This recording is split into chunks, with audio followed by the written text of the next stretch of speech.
ሰላም ጤና ይስጥልን። የተከበራችሁና የተወደዳችሁ ውድ የጊዜ ሬዲዮ ቤተሰቦቻችን የሐምሌ 14 ቀን የማለዳ መረጃዎችን ይዘን መጥተናል። ከመረጃዎቹ ጋር የነው ወርቅዬ ነኝ። አብራችሁን ቆዩ። በአዲስ አበባ ከተማ የፍጥነት ወሰንን ጥሰው በተገኙ አሽከርካሪዎች ላይ ህጋዊ እርምጃ ተወሰደ። የአዲስ አበባ ትራፊክ ማኔጅመንት ባለስልጣን በ2018 በጀት ዓመት በከተማው የትራፊክ ደንቦችን ለማስከበር የቁጥጥር ስራዎች ማከናወናቸውን አስታውቋል። የፍጥነት ወሰን ጥሰው በተገኙ አሽከርካሪዎች ላይ የእርምት እርምጃ ተወስዷል ሲሉ የባለስልጣኑ የህዝብ ግንኙነት ኮሚኒኬሽን ዳይሬክተር ወይዘሮ ገነት ዲባባ ገልጸዋል። በበጀት ዓመቱ በራዳር በተደገፈ የቁጥጥር ስራ 122099 የሚሆን የፍጥነት ወሰንን ጥሰው የተገኙ አሽከርካሪዎች ላይ የህግ እርምጃ ተወስዷል። በተጨማሪም በጂፒኤስ ትራኪንግ ሲስተም በተደረገ ቁጥጥር በሞተር ሳይክል ላይ የጭንቅላት መከላከያ ቆብ ሳያደርጉ ወይም ተሳፋሪ ሄልሜት ማድረጉን ሳያረጋግጡ ሞተር ሳይክል ሲያሽከረክሩ የተገኙ 1146 አሽከርካሪዎች ላይ እርምጃ ተወስዷል። በበጀት ዓመቱ 20 ሚሊዮን የሚጠጉ የመንገድ ተጠቃሚዎች የመንገድ ደህንነት ግንዛቤ እንዲያገኙ የማስተማር ስራ መከናወኑን የገለጸው ባለስልጣኑ በትምህርት ቤቶች አካባቢ የትራፊክ አደጋ እንዳልተመዘገበ ተናግሯል። እንዲሁም ከ60 ሺህ በላይ እግረኞች በደንብ መተላለፍ ምክንያት እርምጃ ተወስዶባቸዋል ሲል አክሏል። ባለስልጣኑ በቀጣይ የትራፊክ ደንቦችን በማይከተሉ ግለሰቦች ላይ የቁጥጥርና የህግ ማስከበር ስራውን አጠናክሮ እንደሚቀጥል ወይዘሮ ገነት ዲባባ ተናግረዋል።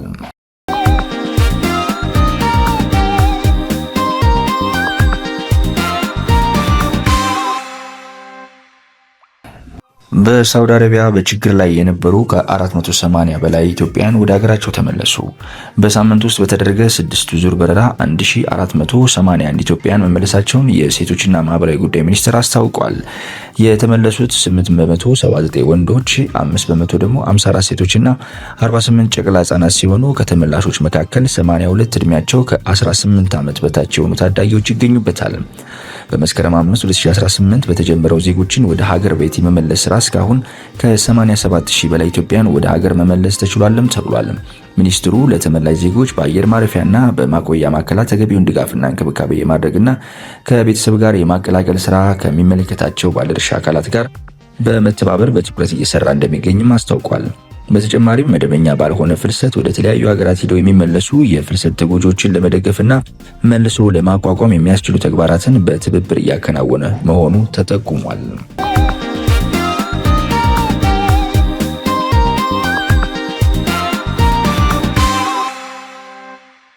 ትውልደ ኢትዮጵያዊና የካናዳ ብሔራዊ ቡድንና የእንግሊዙ ኖርዊች ሲቲ ክለብ ተጫዋች አሊ አህመድ ለመጀመሪያ ጊዜ ወደ ወላጆቹ ትውልድ ሀገር በመምጣት አዲስ አበባ ገብቷል። አሊ ቦሌ ዓለም አቀፍ አየር ማረፊያ ሲደርስ የኢትዮጵያ እግር ኳስ ፌዴሬሽን ዋና ስራ አስፈጻሚ አቶ ባህሩ ጥላውን፣ የባህልና ስፖርት ሚኒስቴር የስፖርት ልማት ዘርፍ መሪ ስራ አስፈጻሚ ወይዘሮ አበበ አማረ እንዲሁም የውጭ ጉዳይ ሚኒስቴር የፕሮቶኮል ዲፓርትመንትና የተለያዩ የሚኒስቴር መስሪያ ቤቶች ተወካዮች አቀባበል አድርገውለታል። በ2026 የፊፋ ዓለም ዋንጫ ለካናዳ ብሔራዊ ቡድን ተሰልፎ በመጫወት የኢትዮጵያ የዘር ግንድ ኑሮት በዓለም ዋንጫ መድረክ ላይ የተጫወተ የመጀመሪያው ተጫዋች የሆነው አሊ አህመድ ለካናዳ 28 ጨዋታዎችን አድርጓል።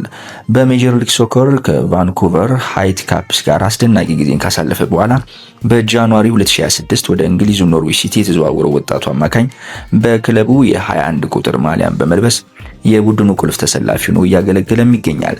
እንደ አውሮፓውያን አቆጣጠር በ2000 በቶሮንቶ የተወለደው የ25 ዓመቱ አሊ ወላጆቹ አቶ አፈንዲ እና ወይዘሮ ሙና ከ30 ዓመታት በፊት ከምስራቅ ሐረርጌ ዞን በዴሳ ከተማ ወደ ካናዳ ያቀኑ ሲሆን ከቤተሰቦቹ ጋር ባለው ጥብቅ ትስስር ምክንያት እንግሊዘኛና ኦሮሞኛን አቀላጥፎ ይናገራል።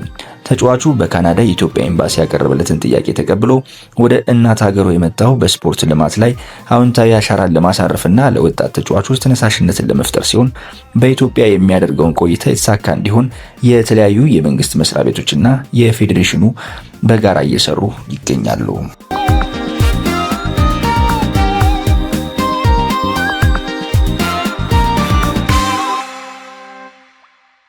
የጤና ሚኒስቴር ተላላፊና ተላላፊ ያልሆኑ በሽታዎችን ለመቀነስ ያለመና በ8 ክልሎች ከ41 ሚሊዮን በላይ ዜጎችን ተጠቃሚ የሚያደርግ አገር አቀፍ የተቀናጀ የጤና ምርመራ ዘመቻ በደቡብ ኢትዮጵያ ክልል በአርባ ምንጭ ዙሪያ ወረዳ ላንቴ ቀበሌ በይፋ አስጀምሯል።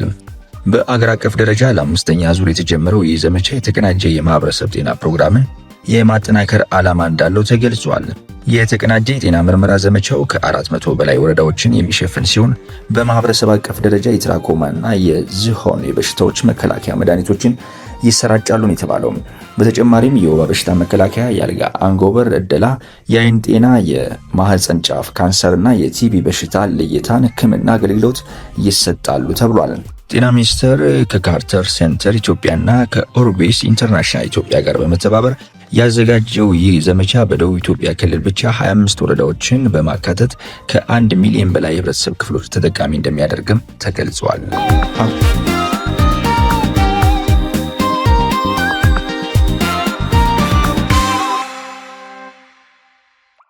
አሁን ደግሞ ወደ ውጭ ምንጭ መረጃዎች እናልፋለን። አሜሪካ 9 ተከታታይ ምሽቶችን በኢራን ላይ ጥቃት ፈጸመች። አሜሪካ ጥቃቱ በባህረ ሰላጤው የሚያልፉ የንግድ መርከቦችን የሚያጠቁ የኢራን ወታደራዊ አቅሞችን፣ የኮማንድ ማዕከላትና የሚሳኤል ቦታዎችን ለማዳከም ያለመ መሆኑን ገልጻለች። ባጸፋው የኢራን እስላማዊ አብዮት ጥበቃ ጦር በዮርዳኖስና በካይት የሚገኙ የአሜሪካ ወታደራዊ ሰልፎች ላይ በሚሳኤልና በድሮን ጥቃት መፈጸሙን አስታውቋል። የአሜሪካው ፕሬዝዳንት ዶናልድ ትራምፕ ለተገደሉ 3 ወታደሮች ክብር ሲባል ኢራንን በጣም በጠንካራ ሁኔታ እየመቱ መሆኑን ገልጸው ኢራን የኒውክሌር መሳሪያ ሊኖራት አይችልም ብለዋል። የውጭ ጉዳይ ሚኒስትሩ ማርኮ ሩቢዮ በበኩላቸው ዋሽንግተን አሁንም ለዲፕሎማሲ ክፍት መሆኗን ገልጸዋል። ዋሽንግተን በኢራን ወደቦች ላይ የባህር እገዳ የጣለች ሲሆን የኢራን ጦር ደግሞ ሕግ የሚጥሱ መርከቦችን ኢላማ እንደሚያደርግ አስታውቋል። 2 የነዳጅ ጫኝ መርከቦች መፈንዳታቸውን የገለጸው የኢራን ጦር የአሜሪካ ዘመቻ እስከቀጠለ ድረስ አካባቢው ደህንነቱ ያልተጠበቀ ሆኖ እንደሚቆይ ማስጠንቅቀዋል። የአሜሪካ ማዕከላዊ ዕዝ ደግሞ የ6 መርከቦችን አቅጣጫ ማስቀየሩንም ገልጿል።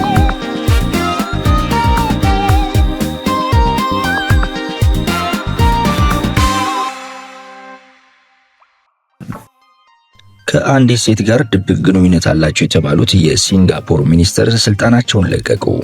የሲንጋፖር የእስልምና ጉዳዮች ኃላፊና ተጠባባቂ ሚኒስትር ፋይሻል ኢብራሂም ከአንዲት ሴት ጋር በነበራቸው ግንኙነት ምክንያት ከኃላፊነታቸው መልቀቃቸውን ጠቅላይ ሚኒስትር ሎረንስ ወንግ አስታወቁ። አብዛኛው ግንኙነታቸው የተከናወነው በኦንላይን መልእክቶች አማካኝነት ነበር ሲሉ ዋንግ ከሰኞ ዕለት በሰጡት መግለጫ ተናግረዋል። በተጨማሪም በህዝባዊ ዝግጅቶች ጎን ለጎን ይገናኙ ነበር ሲሉም አክለዋል። ሁለቱ ወገኖች እርስ በርስ የማዋከብ ክስ ያቀረቡ ሲሆን ጉዳዩን በፖሊስ የተጣራ መሆኑን አክለው ገልጸዋል።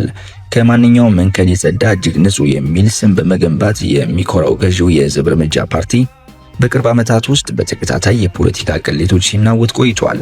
እንደ አውሮፓውያን አቆጣጠር በ2023 የትራንስፖርት ሚኒስትር የነበሩት ሱብራሚኒያም ኢሳዋራን ከማሌዥያው ቢሊዮነርና የሆቴል ባለቤት ሆንግ ቤንግ ሴንግ ጋር በተያያዘ በሙስና ወንጀል ምርመራ ሲደረግባቸውም ቆይቷል። ከአንድ ዓመት በኋላ ኢስዋራን ሆንግ ከ380,000 የሲንጋፖር ዶላር በላይ ዋጋ ያላቸውን ስጦታዎች እንደተቀበሉ አምነዋል። ከነዚህ ስጦታዎች መካከል እያንዳንዶቹ የተገኙት ለሆንግ የንግድ ጥቅሞች መሳካት በሚደረግ ድጋፍ ምትክ ነበር።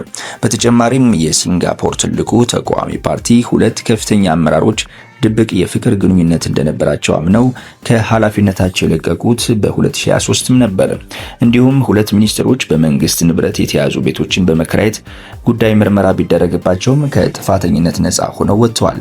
ይህ ሁኔታ ቀድሞ ጠቅላይ ሚኒስትር ሊሲን ሉንግ በተከታታይ በተከሰቱት ቅሌቶች ምክንያት የፓርቲያቸው ገጽታ መጎዳቱን እንዲናገሩ አስገድዷቸዋል ነው የተባለው።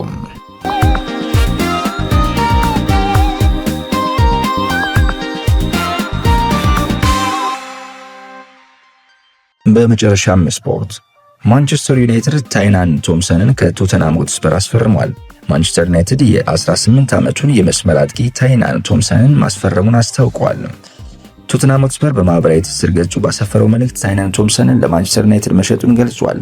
የ18 ዓመቱ የክንፍ ተጫዋች በቅርብ የውድድር ዘመናት ለቶተንሃም ሆትስፐር ከ18 ዓመት በታችና 21 ዓመት በታች ተጫውቷል። በ2025-26 የእንግሊዝ ፕሪሚየር ሊግ 3 ጊዜ ለዋና ቡድንም ተጫውቷል። ክቡራትና ክቡራን ውድ አድማጮቻችን እነሆ ለማለዳ ያዝነው መረጃ ይመስላል። በእኩለ ቀን መረጃ እስከምንገናኝ ቸር ቆዩልን።